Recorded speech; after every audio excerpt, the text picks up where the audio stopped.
Mas Randy-nya ini sudah konferensi pers gitu ya? Iya. Dan mengatakan minta maaf. Dia minta maaf karena apa? Karena dia membuat gaduh, karena dia melakukan kesalahan, kesalahannya apa? Kalau nggak jelas ya, saya menganggap ini aja menjaga konsistensi dari konflik ini. Saya tetap ratingnya naik lah gitu. Bukan saya membela mereka nggak melapor ya. Cuma dalam pandangan saya mereka cukup hati-hati juga. Karena kan bukti perzinahan itu nggak bisa booking. Harus ada saksi yang melihat peristiwa itu langsung gitu kan. Bahkan mereka berdua di kamar pun menurut saya menurut pandangan saya, pemahaman saya dalam hukum Islam itu nggak bisa juga dianggap itu ada perzinahan. Kecuali ada pengakuan. Itu pengakuan bisa kayak saya pernah waktu itu dalam satu kasus kita punya bukti. Apa? Hamil dia. Ada bukti bahwa dia hamil dan suaminya mengaku tidak pernah melakukan hubungan seksual dengan si perempuan itu. Dia ngaku.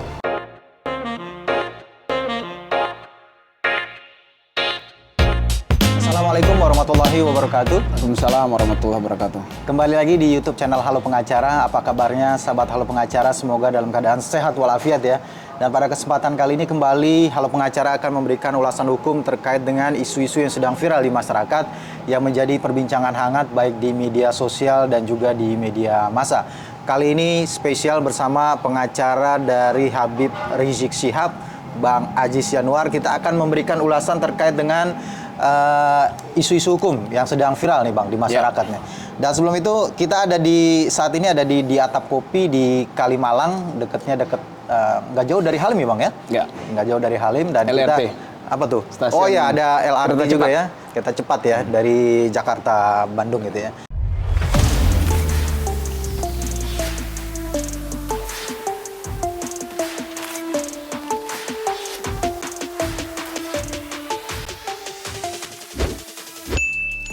Bang Aziz, ini kita ngelanjutin perbincangan kita sebelumnya terkait dengan masalah sepak bola nih Bang. Ini sekarang masalah isu hukum, ini menjadi core-nya Bang Aziz kan.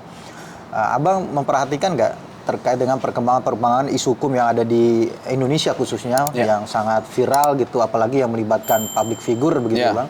Nah, ini kasusnya dugaan perselingkuhan, dugaan perselingkuhan Sahnas dengan Randy. Randy ini suaminya dari Lady Nayohan. Ini kan lagi rame nih di media sosial juga di media online dibahas ini Bang. Abang mengikuti nggak atau sekilas pernah membaca mendengar gitu? Ya sekilas sih ya soal kasusnya ya. Kalau soal pribadinya saya kurang tertarik. Ada edukasi hukum yang akan kita lakukan kepada masyarakat sama terkait bagaimana publisitasnya aja sih. Iya. Jadi ada edukasi hukum yang mau kita sampaikan tetapi melalui contoh kasus begitu ya. Yang sekarang memang nyata terjadi begitu ya.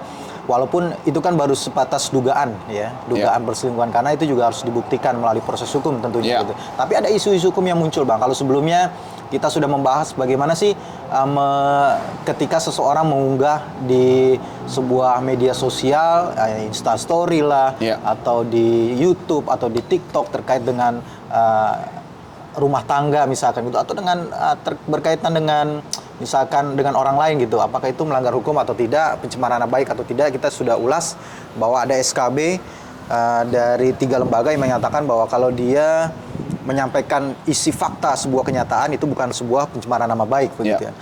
Nah, ada juga kita sudah membahas terkait dengan dugaan apabila ada bukti awalan misalkan booking hotel, apakah itu bisa dikaitkan dengan dugaan misalkan perzinahan begitu ya, apakah bisa dilaporkan secara pidana. Nah, ini Bang, yang terbaru beberapa hari yang lalu, 1 hari yang lalu kalau tidak salah itu, Mas Randy-nya ini sudah konferensi pers gitu ya, dan mengatakan minta maaf gitu Bang. Nah, pertanyaan pertama Bang, apakah minta maaf itu secara hukum itu dia menghapuskan tindak pidana Bang? Ya, yang pertama Bismillahirrahmanirrahim, permohonan maaf atau dalam hukum itu istilahnya reckless pardon atau judicial pardon itu hanya bisa dikenakan dalam tindak pidana tertentu dan juga yang tidak terlalu berat atau yang ringan gitu kan. Kemudian di situ juga yang kedua saya mau sampaikan harus jelas. Jadi minta maafnya atas apa gitu kan. Karena yang saya dengar gitu kan, koreksi kalau saya salah ya, itu nggak jelas gitu kan. Dia minta maaf karena apa? Karena dia membuat gaduh, karena dia melakukan kesalahan, kesalahannya apa? Atau karena dia membuat ini menjadi konsumsi publik, itu atau tadi ada hubungan dengan membuat gaduh tadi, itu poin 2 yang saya harus clearkan dulu gitu kan. Jadi itu harus jelas. Kalau nggak jelas ya saya menganggap ini hanya bagian dari menjaga nama baik. Menjaga nama baik dan ini aja menjaga konsistensi menjaga konsistensi dari konflik ini gitu loh, supaya tetap ratingnya naik lah gitu kan. Gitu. Menurut saya itu bagian dari trik itu aja gitu kan. Karena termasuk juga ini nggak, termasuk dia minta maaf ke siapa juga harus jelas dong Bang ya? Iya, jadi kan tadi apa yang dimintain maafnya. Kemudian misalnya dia minta maaf tadi. Kalau membuat gaduh kan minta maafnya ke masyarakat. Gitu kan. Kalau terkait dengan kesalahannya atau dugaan tindak pidananya otomatis ke yang bersangkutan atau tindakan asusilanya atau amoralnya. Itu harus jelas kepada siapa objeknya. Jadi subjek objeknya gitu kan seperti itu. Jadi menurut saya itu harus jelas. Kalau nggak jelas menurut saya itu bagian dari untuk memelihara momentum rating aja gitu kan supaya tetap naik nih isu ini gitu kan, dan juga menjadi konsumsi publik. Pastinya ada ekses-ekses lain secara media sosial atau publisitas, dan menurut saya dewasa ini belakangan ini itu menjadi salah satu unsur. Jadi publisitas itu jadi salah satu unsur yang tidak bisa dinafikan dalam setiap masalah, setiap isu. Jadi misalnya kita mau mengangkat masalah X, nah efek publisitas itu harus dipertimbangkan juga. Dapat apa kita dari sini gitu. Jadi bukan melulu objeknya itu hanya masalah itu, tapi publisitas itu sendiri gitu kan. Itu kan bisa jadi kan sambil menyelam minum air, dia dapat masalah, tanda petik ya. Kemudian dia dapat rating tinggi, tadinya nggak kenal dia, jadi pada kenal kan gitu kan. Berarti ada aspek benefitnya dong. Iya, contohnya dulu kayak masalah KDRT yang menimpa beberapa dua artis itu. Ya, itu kita udah ulas juga sih sebenarnya. Nah, artinya sebenarnya endingnya seperti itu, saya curiga memang itu bagian dari itu gitu loh. Menjaga itu ya. Menjaga konsistensi nama tenarnya dia, menjaga konsistensi gosipnya dia. Jadi orang kan kalau zaman dulu tuh digosipin tuh risih, nggak suka ya. Ini malah suka, malah seneng gitu kan. Nah, itu dijaga gitu kan. Ya wajar ketika ada kecurigaan seperti itu, karena kan yang namanya masalah pribadi ini sebenarnya ranahnya private, ranahnya hanya keluarga dan dia gitu kan. Ini private ya, termasuk juga delik perzinahan itu menurut R. Susilo adalah absolut delik aduan. Ya. Artinya memang harus ada pengaduan gitu dari yang kita lihat kan sampai dengan saat ini. Padahal udah ada bukti booking misalkan, booking hotel. Tetapi sampai sekarang itu tidak ada upaya untuk melakukan salah satu pihak untuk melakukan pelaporan gitu. Misalkan dalam hal ini istri dari Randy atau suami dari Sahnas gitu. Bahkan terkesan diam-diam begitu ya.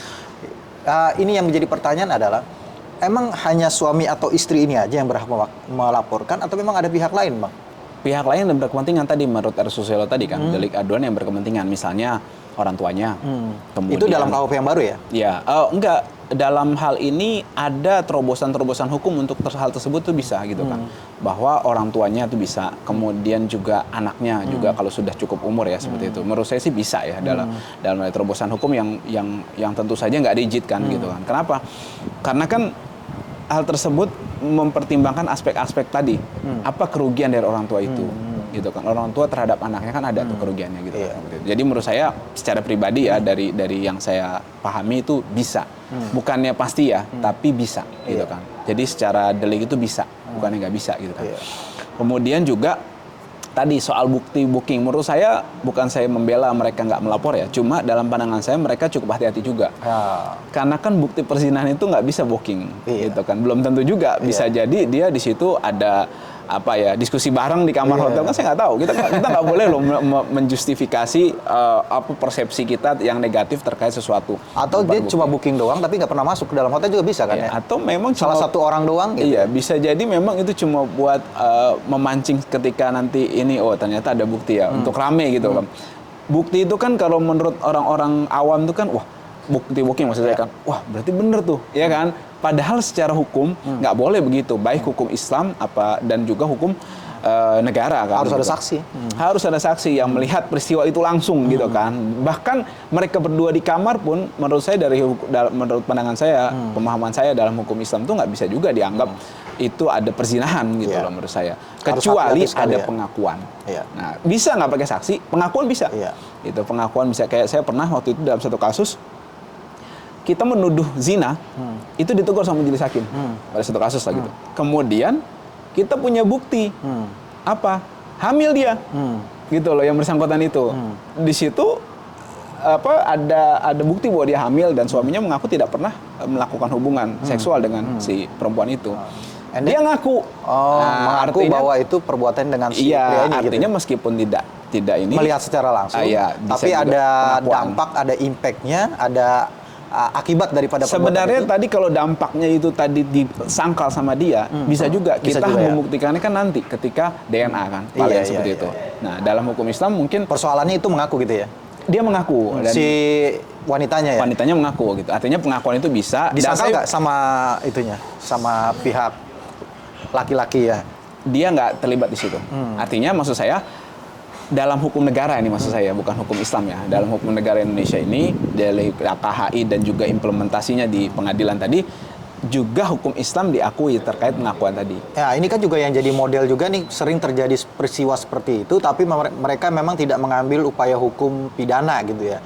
Mereka lebih memilih mengambil upaya hukum perdata, dalam hal ini perceraian. Dalam kasusnya Norma Risma, yang diduga suaminya berselingkuh atau berzina dengan mertuanya, kan itu tidak diambil upaya hukum pidana sebelumnya, malah mengambil upaya hukum dia bercerai, dan itu diungkapkan dalam perceraian itu, akibat-akibat itu. Orang tahu dari salinan putusan itu bahwa memang ada peristiwa itu ya. Kemudian dalam kasus ini Ladinoyan diduga, Ladinoyan juga kan dalam beberapa podcastnya juga dengan Dr. Richard, dia mengatakan bahwa dia mengambil langkah hukum bercerai begitu ya, dibandingkan melapor gitu ya. Nah, apakah dengan dia mengajukan gugatan cerai ini gitu ya, itu menghapus nggak pidana yang memang diduga terjadi gitu? Kalau menghapusnya tidak, terbuka kemungkinan untuk itu. Akan tetapi ditempuh atau tidak, karena tadi baik lagi deliknya delik aduan kan. Itu delik aduan, dan juga jangan lupa di situ juga ancaman hukumannya nggak berat di KUHP yang lama ya. Gitu, dan juga setelah kemudian itu malah akan mempersulit karena nanti harus ada statement di pengadilan tadi kan sejauh tidak ada pengakuan dari yang bersangkutan tadi ya, tuduhan, buktinya tuduhan aja. Kalau di keperdataan tadi kan surat menyuratnya pakai tuduhan kan. Gitu. Siapa yang mendalilkan dia membuktikan. Iya, dia membuktikan. Artinya bukti dia itu kan hanya petunjuk. Ada bookingan gitu. Beda loh, bukti petunjuk itu menguatkan fakta. Menguatkan bukti yang memang nyata pada tindak pidana itu. Mengarah pada tindak pidana. Bukti petunjuk itu nggak bisa dijadikan dasar. Nggak bisa dijadikan bukti utama gitu ya. Maksud saya dijadikan dasar untuk pemidanaan tadi gitu kan. Pemidanaan itu harus pakai bukti utama, bukan bukti petunjuk gitu. Jadi maksud saya bukti petunjuk itu harus diperkuat dengan apa? Ya antara dengan pengakuan. Kalau dia mengaku salah satu di antara keduanya, kemudian juga atau yang satu lagi agak berat karena ada gambar, visual atau CCTV ada kesaksian. CCTV yang memperlihatkan adanya hubungan seksual, nggak masuk kamar, nggak bisa kan saya bilang, bisa jadi mereka hanya diskusi di kamar gitu kan, kecuali ada pengakuan gitu kan. Gitu.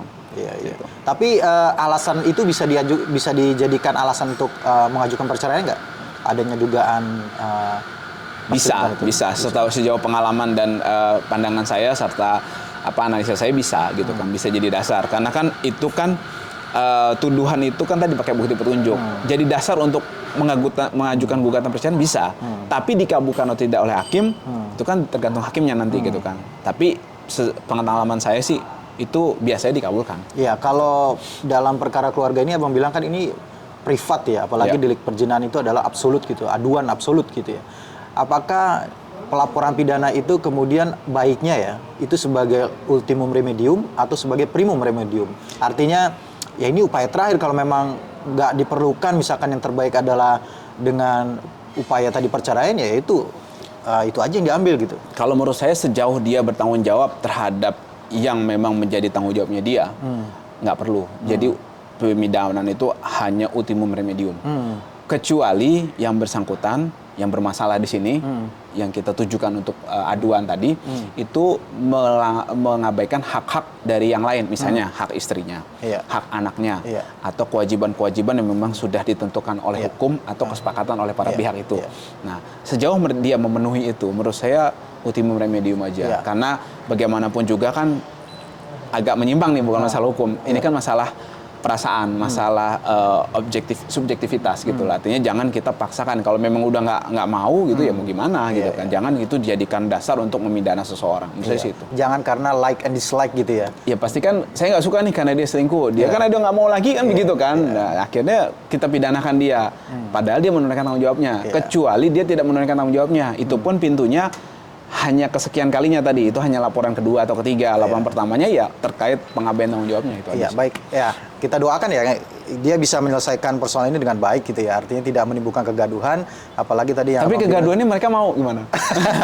Kegaduhan. Misalnya kan. Iya, kalau mereka mau itu berarti haknya mereka juga begitu ya. Siap. Ya ini kan tadi katanya juga dalam konpresnya itu Randy itu mengatakan bahwa dia minta maaf dan sekarang mau fokus untuk mengurus keluarganya. Kita nggak tahu apakah dalam bentuk mau merujuk atau mau seperti apa, kita nggak tahu ya. Tapi yang terbaik lah untuk mereka semua gitu ya. Terima kasih Bang Ajis atas waktunya. Terima kasih juga Halo Pengacara yang sudah menyaksikan video ini sampai dengan selesai. Jangan lupa dukung terus Halo Pengacara, subscribe YouTube channel Halo Pengacara dan nyalakan loncengnya ya supaya tidak ketinggalan video-video terbaru dari Halo Pengacara. Terima kasih sekali lagi. Salam Halo Pengacara. Assalamualaikum warahmatullahi wabarakatuh. Assalamualaikum warahmatullahi wabarakatuh.